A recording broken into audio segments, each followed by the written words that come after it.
En 2019, 59 policiers se sont suicidés. Face à un métier pas toujours facile, aux secrets de la profession, aux nombreuses polémiques et à leur quotidien mouvementé, de nombreux policiers perçoivent le suicide comme leur seul recours.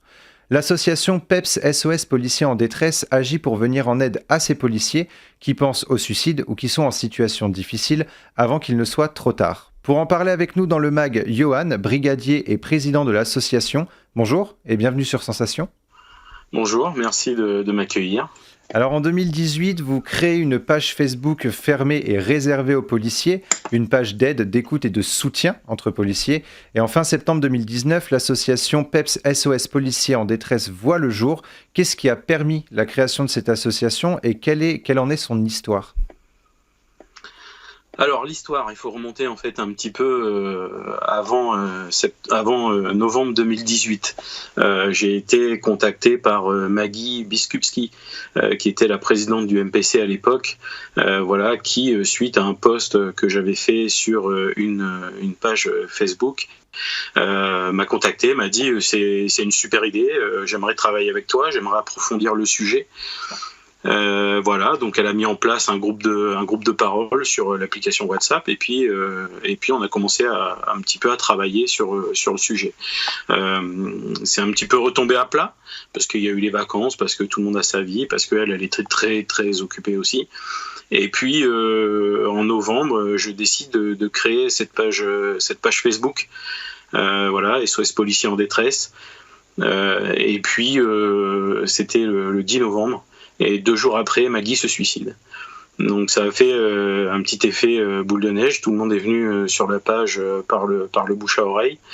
Et puis déjà dans un premier temps pour parler de Maggie, pour parler de son geste, parce que ça a choqué beaucoup d'entre nous. Et puis et ensuite, la page a continué de grossir. Et puis les collègues ont commencé à un petit peu vider leur sac, vider ce qu'ils avaient, parler de ce qu'ils avaient sur le cœur. Et puis on s'est rendu compte que ça leur faisait du bien. Donc voilà, la page à la base c'était pour lutter contre le suicide. Aujourd'hui elle regroupe 5325 membres et fonctionnaires de police.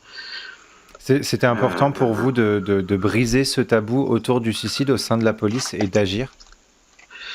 C'est important parce que on s'aperçoit que les collègues qui sont au bout n'avaient pas d'endroit en fait pour exprimer leur mal-être.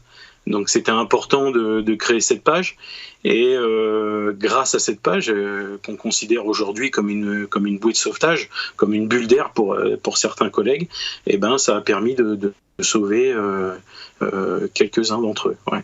Alors c'était vraiment important. Vous aviez du coup un objectif avec Maggie, c'était justement de réunir ces personnes-là qui ne peuvent pas parler, qui se sentent isolées et qui ne voient pas d'autre recours que le suicide. Avec cet événement malheureux, finalement, il y a eu un engouement à travers justement des personnes qui ne voulaient pas vivre ça et qui ne voulaient pas que leurs proches vivent ça. Aujourd'hui, quels sont les objectifs de votre association ? Alors les objectifs, clairement, ils sont définis, c'est-à-dire que nous, on veut faire baisser le taux de suicide dans la police. Il faut savoir que sur les 25 dernières années, il y a en moyenne 49 suicides par an. Donc l'an dernier, vous l'avez dit, on était à 59. Aujourd'hui, on est à 13. Donc, est-ce que c'est dû à la situation sanitaire actuelle ? Est-ce que nous, on y est pour quelque chose ? En attendant, nos objectifs, c'est aujourd'hui, c'est de faire baisser le suicide et de faire parler nos collègues le plus possible pour qu'ils vident le trop-plein accumulé en fait de la profession. Alors vous le disiez, on va juste redéfinir 13 suicides depuis janvier 2020, donc 13 à ce jour. Les 3 objectifs principaux de l'association, c'est écouter, aider et orienter. Vous avez même mis en place un numéro pour les policiers en détresse. De septembre à janvier, l'association a comptabilisé 600 000 appels contre 300 pour les numéros mis en place par l'État. Est-ce que, en vous appelant, les policiers sont plus en confiance, se disent que vous les comprendrez plus facilement ? Alors effectivement, on les comprend plus facilement, ça c'est une certitude, parce que nous on connaît les problématiques du métier, parce que moi j'ai fait par exemple 10 ans en police secours de nuit, donc je connais un peu les problématiques, je connais ce que les collègues affrontent régulièrement sur les interventions. Ensuite, ce que met en place l'administration, c'est pas mauvais en fait. C'est juste qu'il y a un manque de confiance de la part de nos collègues vis-à-vis de ce que met en place l'administration. Et nous, ce qu'on veut faire, et comme vous l'avez dit, un de nos objectifs, c'est orienter les collègues. C'est-à-dire que nous, quand on est limité par l'aspect, par ce que le collègue vit, nous, on le réoriente vers le service de soutien psychologique opérationnel. Alors j'imagine qu'il y a plusieurs facteurs qui rentrent en compte lorsqu'un policier décide de se suicider. Votre métier implique de voir des choses qui dépassent l'entendement et qui demandent parfois de rester neutre face aux événements. Quels sont les éléments qui peuvent conduire au policier ou une policière à se suicider ? Alors, les éléments, finalement, c'est multifactoriel en fait le suicide. Ça peut être, on peut avoir des problèmes au travail, on peut avoir vécu quelque chose qui nous brasse ou qui nous fait sombrer, on va dire.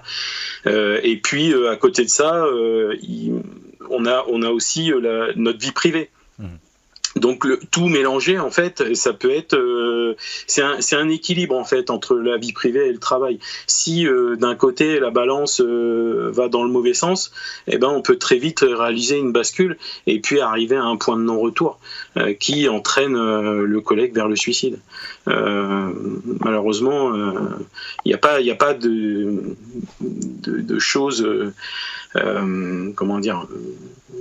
il n'y a pas un élément en fait qui pousse le collègue au suicide. C'est une réunion en fait de plusieurs choses. Est-ce que ça pèse ? Il y a eu plusieurs reportages très souvent anonymes de policiers qui disent que par rapport à ce qu'ils voient aussi tous les jours, le fait d'être policier, c'est une pression par rapport à tout le vécu qu'il y a au quotidien.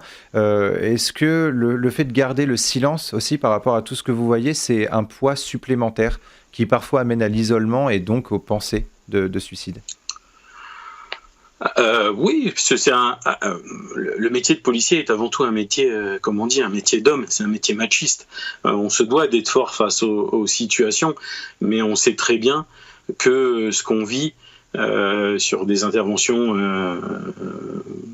particulièrement horribles, parce qu'il y en a, sur tout ce qui peut être suicide, accident de la route impliquant des enfants ou des choses comme ça, on sait très bien qu'on n'en sort pas indemne. Et on garde tout ça au fond de nous, et parfois on le garde trop. Et on sait que ça nous détruit de l'intérieur en fait. Pour certains, c'est une situation qui ne gèrent pas, ou ils pensent la gérer, mais c'est compliqué en fait. Alors, donc voilà. Au sein de votre association, vous faites aussi un appel aux dons. À quoi va servir cet argent ? Alors nous, au sein de l'association, on a rencontré d'éminents psychiatres, qui accepteraient éventuellement de nous former. Mais malheureusement, tout ça, ça a un coût. Donc c'est vrai qu'on appelle aux dons parce qu'on a besoin d'être formé. Aujourd'hui, on n'est pas formé, on n'est pas psychologue, on n'est pas psychiatre. Et on a besoin aussi d'être formé à l'écoute. Parce que il suffit d'avoir un mot qui ne convient pas aux collègues et on risque de perdre la situation en fait, de perdre le collègue et c'est quelque chose d'important. On peut pas faire n'importe quoi. On est une association relativement sérieuse composée de personnes qui aspirent à devenir des sentinelles en fait, des sentinelles des sentinelles, c'est le mot en fait, pour essayer de déceler les crises suicidaires chez les collègues, essayer de les écouter au mieux et de les aider du mieux qu'on peut. C'est ça. Et puis c'est pas votre formation première. D'être psychologue, et du coup ces dons-là pourraient vous aider à venir en aide à vos nombreux collègues policiers qui sont en détresse. Merci beaucoup Johan d'avoir été avec nous dans le MAG. Je rappelle que vous êtes le président de l'association PEPS SOS Policiers en détresse que vous avez lancé un appel aux dons qu'on peut retrouver sur le site www.peps-sos.fr. Et pour revoir ou réécouter cette émission, rendez-vous sur notre site et application Radio Sensation.